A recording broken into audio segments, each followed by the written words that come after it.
Get your coffee for GHC Coffee Break this morning. Joining me will be Jacob Almond from the Floyd County Training and Service Center. Go get your coffee. We'll be right back. Your life is filled with opportunities to show the world you can take charge. It's waking up each day with a mission. It's working each day toward a goal. It's choosing to rise. It's charging forward with a purpose.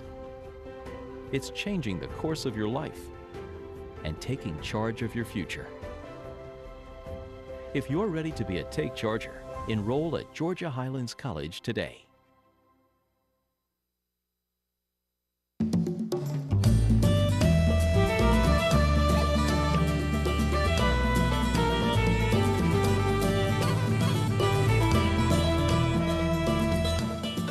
Welcome to GHC Coffee Break. Joining me this morning is an alumni from Georgia Highlands College, Jacob, who graduated from the Georgia Highlands Human Services Program in what year, Jacob? It was 2011. 2011. That wasn't that long ago. So, Jacob, we're glad to have you here. You're the director of the Floyd County Training and Service Center. Yep, full training and, now you're messing me up. Full training and service center. Okay, that's what I said. See, I told you, I was telling Jacob that before I came to Georgia Highlands back in the 90s, I had worked with, they were called training centers, period, back when I was in the field. And I know that they change names, like in the community service centers with mental health and developmental disabilities. You know, things kind of change sometimes. So I knew I was going to get my tongue tied. So, and then I messed you up. So sorry about that. But you know, I think we're going to kind of do a double thing here because one, I do want to say thank you for being an alumni of Georgia Highlands, and we really appreciate your time here, and hopefully that it was a good stepping stone for you from Georgia Highlands and Human Services to go on to your 4-year institution, and I believe you're working on a master's degree now. That's right. When I was at Georgia Highlands, I really didn't know what I wanted to do, so when I took the Human Service program, I know I wanted to help people, but not in the medical field. So as I was going through, I really kind of found my way, and you know, you really think human services, you're not really sure where that's going to lead you. Yeah, because it's such a broad area. But then it gave me the know-how and helped me continue to push my education further so I can move on up into where I am today, which is where I'm today. I didn't really plan on it. It just kind of happened. Opportunities come, then you take a chance, and then you know, you kind of fall in love with what you do. And you're working on your Master's of Public Administration, is that correct? That's correct. Okay. But should be done in May. May? Oh, wow. Well, congratulations. And so you, I believe, give me a little bit of history. You worked with developmental disabilities in several different ways to get where you're now the executive director of the Floyd County Training and Service Center. So how did you get to that place? So when I graduated with my bachelor's degree in human services, I was actually interviewing before I ever graduated. I started out with the Boy Scouts of America, and that didn't pan out. I kind of went through that whole interview process. It was a good experience for me. Then I had one kind of last-ditch effort that an opportunity came that I didn't think was something I knew much about. I was just going to take a chance. So I went to that interview. I was in Winder, Georgia, for a support coordination agency called Creative Consulting Services. They oversee the supports and services that are offered through Medicaid for developmental disabilities throughout the state. So I went to that interview. Most of the people in the room was more qualified than I was at the time. But my supervisor took a chance, gave me that opportunity. I moved up within that agency. I worked there for almost 3 years. And then actually the owner of the company called me and told me about another opportunity for a company called RHA Health Services that does residential group homes in Rome and 3 other states. So I took that job as the director over that. We had 93 employees, 10 group homes that we oversaw. Oddly enough, once me being in the field, I met a lot of people that do this work. So somebody called me and told me about the opportunity at Floyd Training Center. And that's when I met with the board of directors and, kind of went from there. Awesome. So you've been at Floyd now for? Since November, so four or 5 months now. Okay, that's awesome. I know when you called me, we were talking about getting interns from the Georgia Highlands Human Services Program.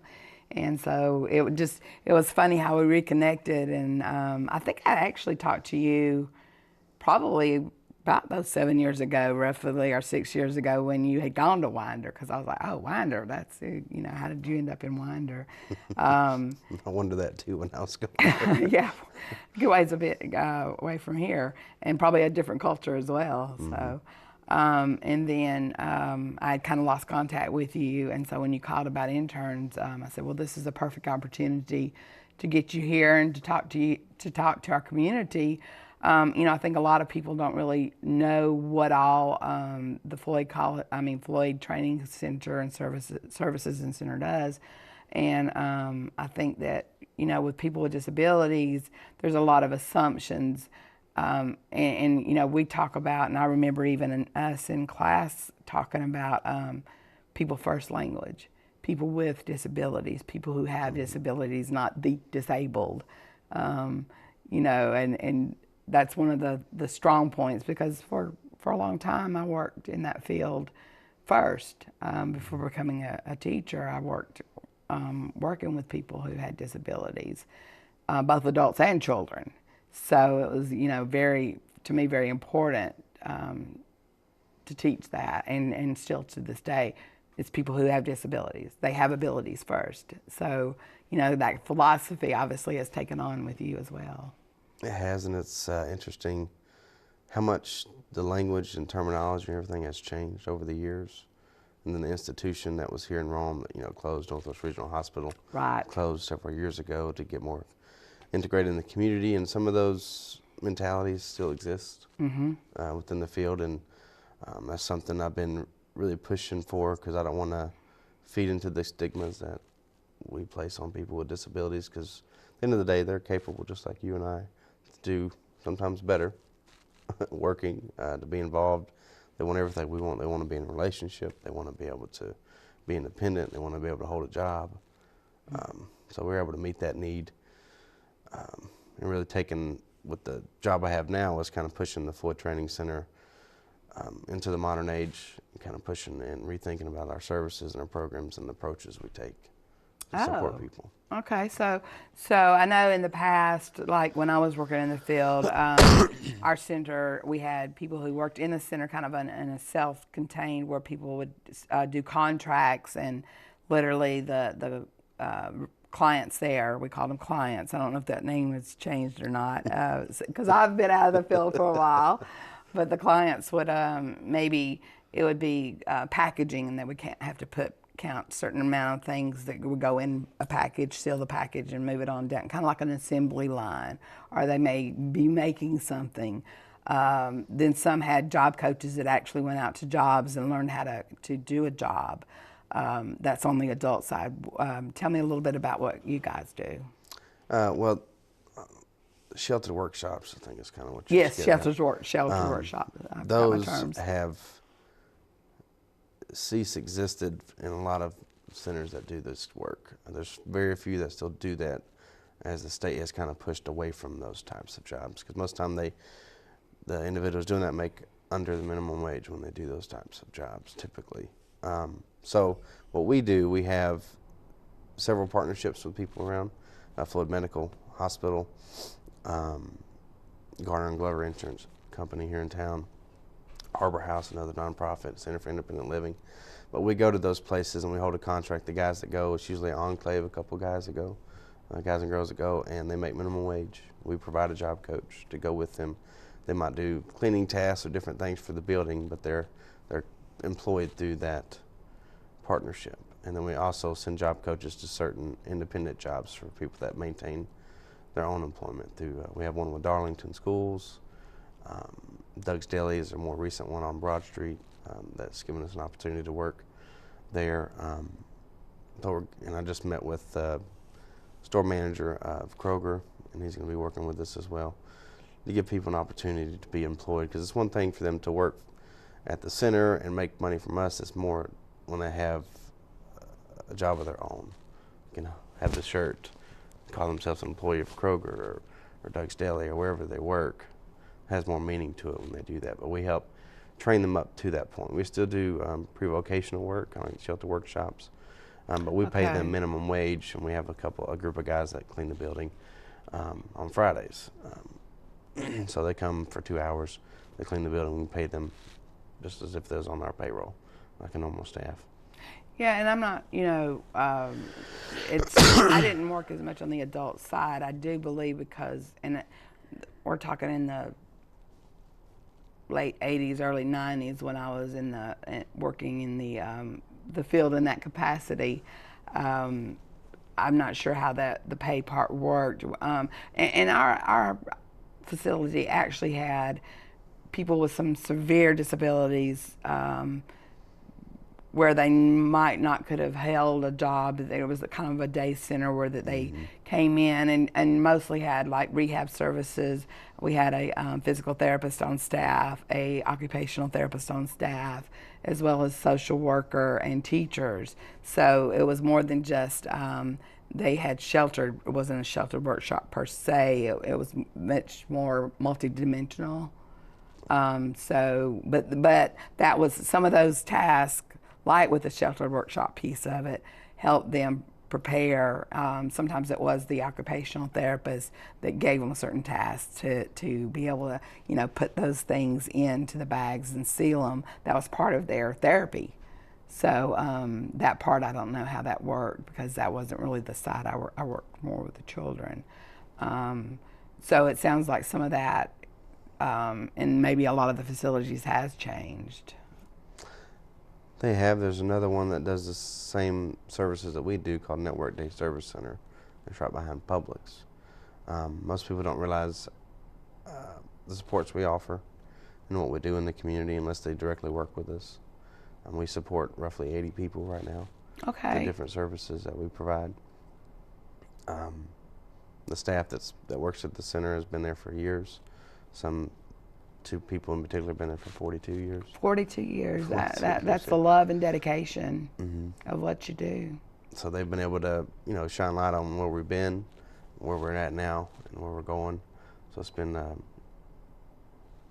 fun. I never thought most people, when I talk to them about getting in this field, they don't really say, "Yeah, I wanted to go work with developmental disabilities." It just kind of happens, falls in their lap. They meet some people, they figure out that you just fall in love with the population that you work with. Oh, absolutely. And that kind of pushes you. Well, and that for me, it was children, working with the children first with the disabilities, and the gamut could run from people with Down syndrome, people who had cerebral palsy. There was the severe cerebral palsy, not only physically but mentally as well. And the fact that a lot of people, I think, still have this idea, if somebody's in a wheelchair, that they also have mental retardation. A lot of times, I know that some of that's changed, especially with veterans coming back from the war and stuff, or having disabilities. But I think when I was growing up, if somebody was in a wheelchair, it was assumed that they also had some kind of mental incapacitation. I'll never forget an adult woman in college with me. She was in a wheelchair, and we went out to eat. And would you believe that waitress? She says, I ordered, and then she goes, "What does she want?" And I looked at her and I said, "I don't know, you ask her." I mean, but that kind of mentality it shocked me, because I thought, just because she's sitting in a wheelchair doesn't mean that she's not able to speak and tell what she wants. She does not have anything cognitively wrong with her. That is, unfortunately, you see that all the time, and it's really sad. Most people don't know how capable these men and women are in the community, and how much they can do, and how much they're not limited by. They get told these things constantly, but we try to break down those things and encourage them and let them know they are able. What I try not to do when we're at the center, when we're training, even the instructors, people that's been there for years, we talk to them like we would anybody else. We don't cut them breaks. So we teach them, if you teach them the importance of showing up on time to work, how to do those tasks, how to train on those tasks, instead of feeding into that stigma like they can't do it, so let's just not give them this opportunity. Most of the time they'll surprise you. We've got to take a break, but go get your coffee and we'll be right back.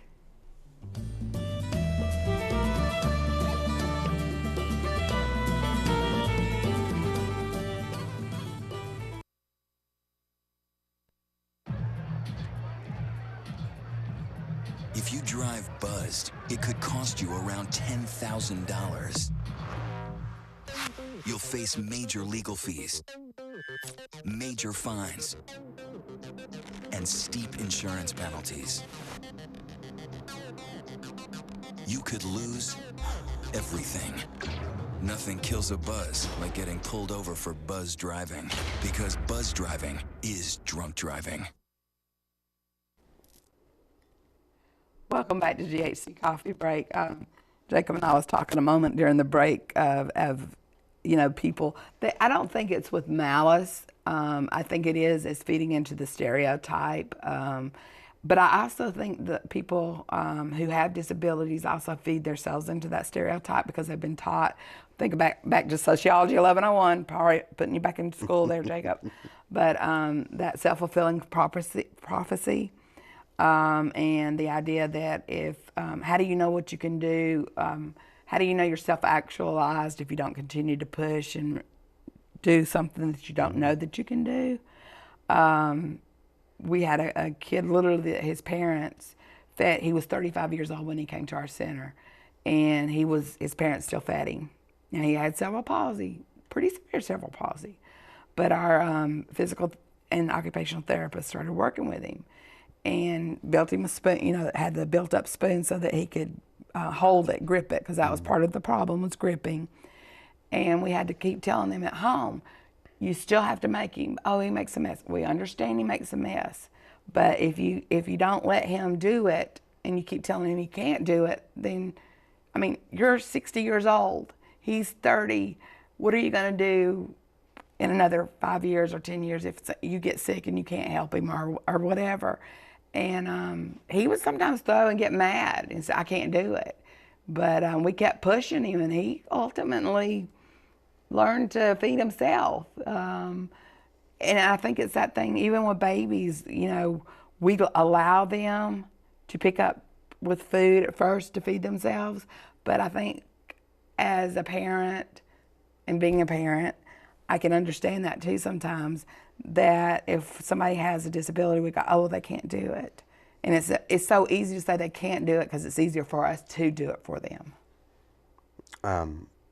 In my master's program, I'm actually focused intentionally on my research around this field and a certain concept of independence with that. Because what I found in the research, a lot of scholars and different people do the research about individuals with developmental disabilities. They either focus on employment, they focus on different pieces that might be associated with independence. However, what is oftentimes neglected in that research is the opinions and the perspectives of the people with the disabilities and how they feel about things and how they interpret independence and different things like that. And I really think that's a piece that we're missing.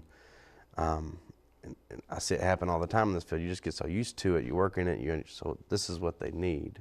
Mm-hmm. Instead of saying, hey, Joe, what do you need from us? What kind of support? What is your goals and aspirations that you want to accomplish? And taking that perspective, always stopping and making sure we're including them in their life, just like we all would want. And then help kind of take down those barriers. But that's my research. I've read so many at this point. Oh, I bet. Your thesis. Yeah. And different things, but that's one thing I've found common was that there's most of the time it's oftentimes state agencies, state representatives, advocates, or expertise in the field rather than the people that they can speak for themselves most of the time. Yeah, and I think it's learning to listen, learning to listen to the people. Like I said with the young lady who, what do you want? Or what does she want? That idea of that they can't speak for themselves. A good friend of mine, he's 32 now, I guess.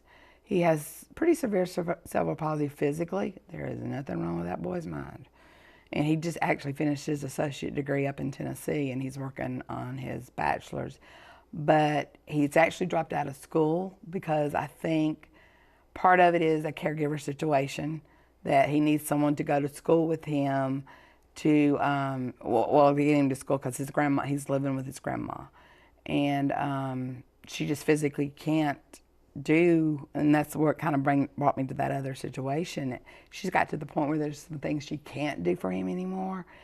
They live in a very rural area, which is very difficult to get those services, even though legally, there's, oh yeah, we've got all these services. And yes, the services are available, but you have to have people in place to provide the services. And I think that for them, that's been a very big challenge. So he's dropped out currently. We're trying to get him back in. I told him I was going to kick his tail. And I mean, it's like you, I don't give him a break. I don't let him give me excuses. When he says, oh, I can't, no, that's not an excuse. Yes, you can. Here's what we can do. Because you're right. I think when we feed into that I can't mentality, then it's easy to say, oh, you're right, I can't. And because I know what he wants, because he's told me, but now because it's getting more challenging for him because of the situation, he goes, I can't. Wait a minute, what did you tell me a month ago? What did you tell me a year ago? He wants to be a counselor for people like him with disabilities that have the challenges, and he wants to be a mentor. Well, Stephen, you can't be a mentor if you don't take it and say, okay, yeah, I have these challenges and here's how I met them. You've got the brain. Now what are you going to do about it? So, yeah. I had an opportunity to meet a guy. He had cerebral palsy, he was in a wheelchair. Very smart guy. He's been told his whole life that he couldn't do his own business. So he actually owns his own business and makes buttons. Has a Facebook page, has a business license, has 2 staff that he does. But he actually come to meet one of our staff meetings and kind of told us all about everything he's been doing and how much support he's had from his staff, and then him getting the license and actually being able to do this. A goal because his father was a business owner, so he wanted to be one.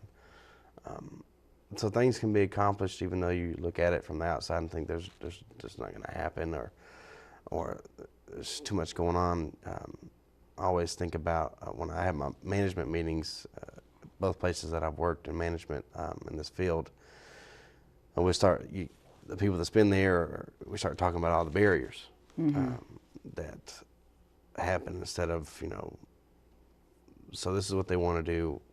How can we do it? Let's make this happen some way, somehow. What do we need? What kind of partnerships do we need to make? What kind of contacts do we need to start calling? What kind of support? Where do they start? Where's step one for them to learn to do this?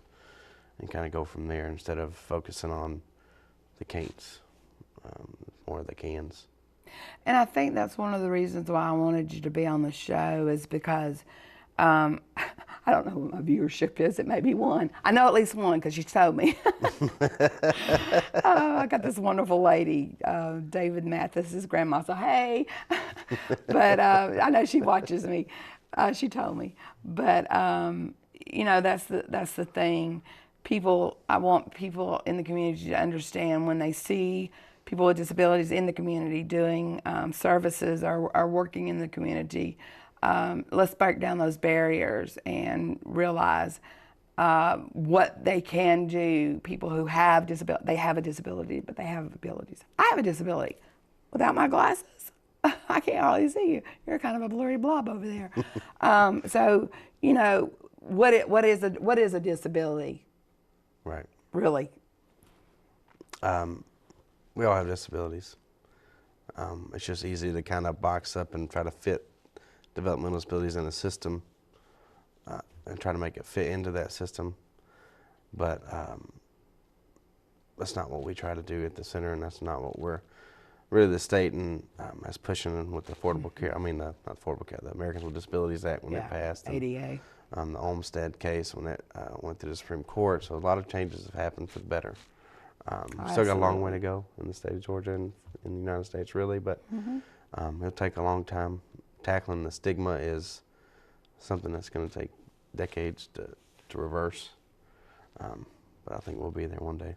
Well, and I think telling the success stories, like what you said a moment ago about the young man who's, has his business, about, my friend that's, because he's going to go back to school. They're working through some of those challenges, as you said, barriers, because they can be broken down.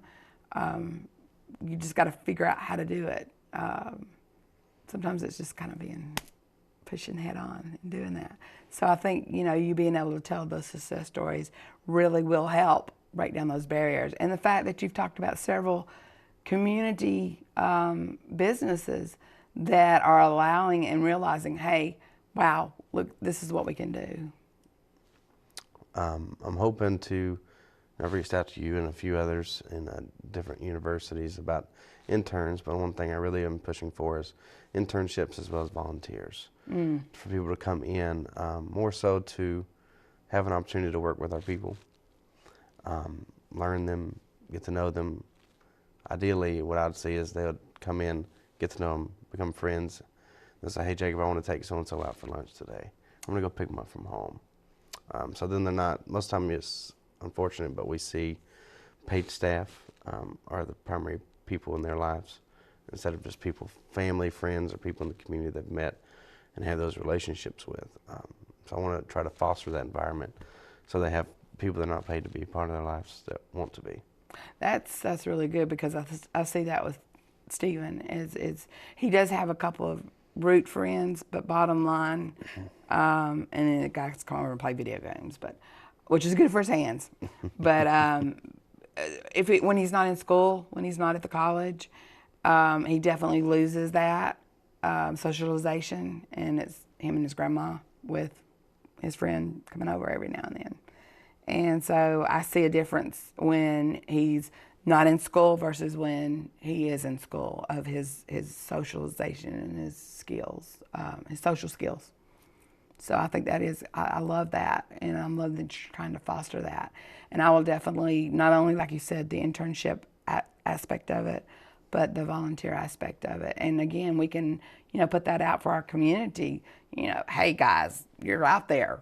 This is an opportunity for you to come and visit Jacob over at the Floyd Training and Services.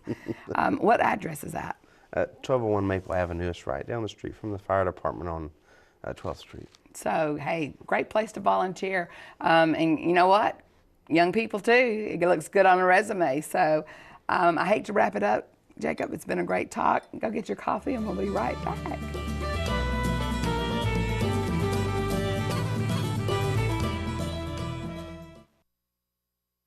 Your life is filled with opportunities to show the world you can take charge. It's waking up each day with a mission. It's working each day toward a goal. It's choosing to rise. It's charging forward with a purpose. It's changing the course of your life and taking charge of your future. If you're ready to be a Take Charger, enroll at Georgia Highlands College today. Welcome back to GHC Coffee Break. I hope that you have learned a lot. I know I have, even though I was in the field for a really long time, Jacob, before coming in and getting the wonderful job of working and training other people to talk about disabilities and, of course, hospice in a lot of different areas and human services, because we said it was broad. But I am very proud that you have gone from Georgia Highlands to a four-year university and now working on your master's degree. Again, the training center's address? 1201 Maple Avenue. And you can contact Jacob Almond. And please do volunteer. It's a great opportunity. Great opportunity to get to know some wonderful people. So until next time on GHC Coffee Break, we'll see you. Have a good one.